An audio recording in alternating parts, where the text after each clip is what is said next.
Hey folks, it's Bill with Dine Drink Cruise. Sorry it's been a little bit while since we come to you live on this channel. There's lots of reasons for that. One of those is it's been a minute since we've been able to take a cruise. The other is that me and my buddy John have been working real hard on our other YouTube channel, Dine Drink Travel Vegas. I hope you'll go check it out. But what I want to do today is talk to you for just a few minutes about why it's so important to take a passport with you on your trip, even if the rules say you don't need one. So, what the rules say is that if you're departing from the United States on a closed loop cruise, one which starts and ends at the same port, depending on the circumstances, you may wind up not needing a passport. That's technically true. That's also a horrifically bad idea. Let me tell you why. One, there's always a small risk that you get to the port and they don't like whatever documents you have. Maybe the port worker can't recognize your old birth certificate or something like that, and that's just not a risk you want to take. But you read those stories all the time. The much more important reason, though, is what happens when you get overseas. When you're traveling internationally, and that's what you're doing with a cruise, right? When you travel internationally, sometimes stuff comes up and you're not going to be able to predict when you may need to get off the boat. Maybe somebody back home had an emergency. I had a friend who went on a cruise to Jamaica a couple of years ago. She broke her foot and wound up having to go home. Stuff happens, and you want to leave yourself some flexibility, but here's the problem.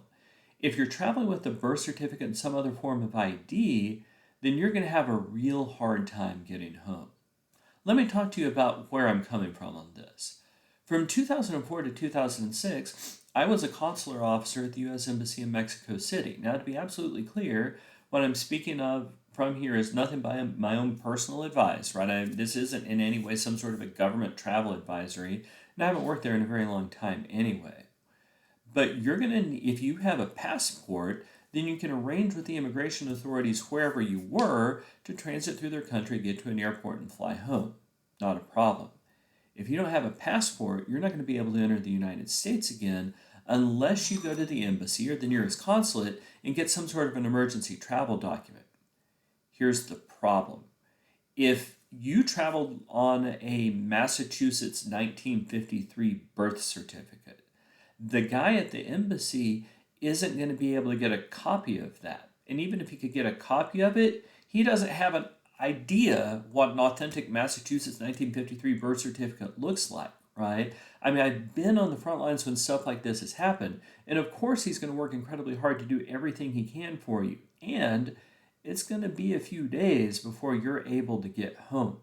You don't want to put yourself in that kind of a situation.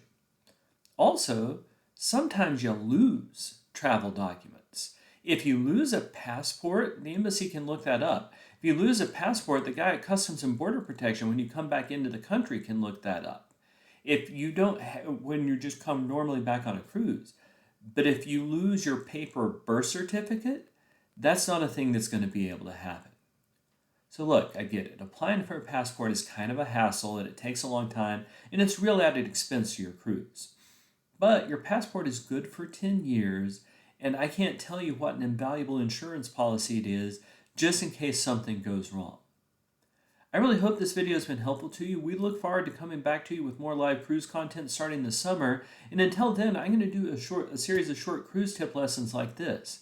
We would really appreciate your support for the channel by having you click like and subscribe.